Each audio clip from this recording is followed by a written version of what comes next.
À mon sens, un homme adulte en train de dévaler une pente sur un BMX est l'incarnation parfaite d'une catastrophe ambulante. Surtout si le vélo est trop petit.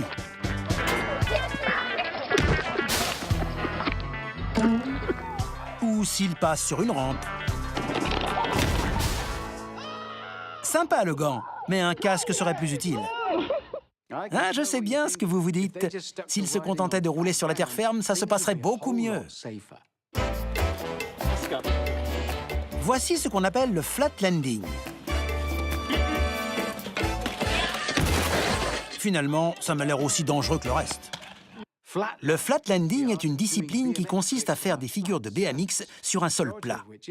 Comme la plupart obéissent au même principe scientifique, voici quelques conseils pour faire vos premiers pas dans une figure classique baptisée Time Machine. Le flatlander, debout sur ses repose-pieds, commence par tracer une boucle, puis déplace légèrement son centre de gravité pour soulever la roue avant. Avec un pied et une main dans les airs, il ramène sa masse corporelle dans l'axe de rotation pour réduire le moment d'inertie. Grâce à la conservation du moment cinétique, il est capable de tourner beaucoup plus vite.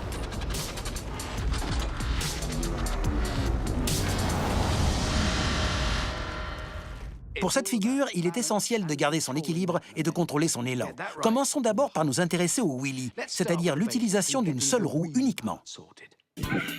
Ce jeune homme a décidé de n'utiliser que la roue avant. Son centre de gravité est au bon endroit, tout a l'air parfaitement maîtrisé. Ah! Tiens, un autre wheelie.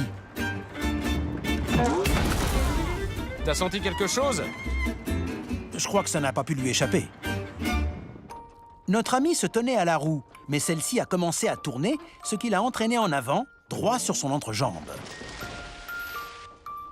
Maintenant que nous avons vu le wheelie, passons à la suite. Pour l'instant, ça va. Et là, ça ne va plus. Pour garder l'équilibre, il joue sur la friction entre ses pieds et le vélo. Ici, elle est insuffisante, ce qui explique sa gamelle.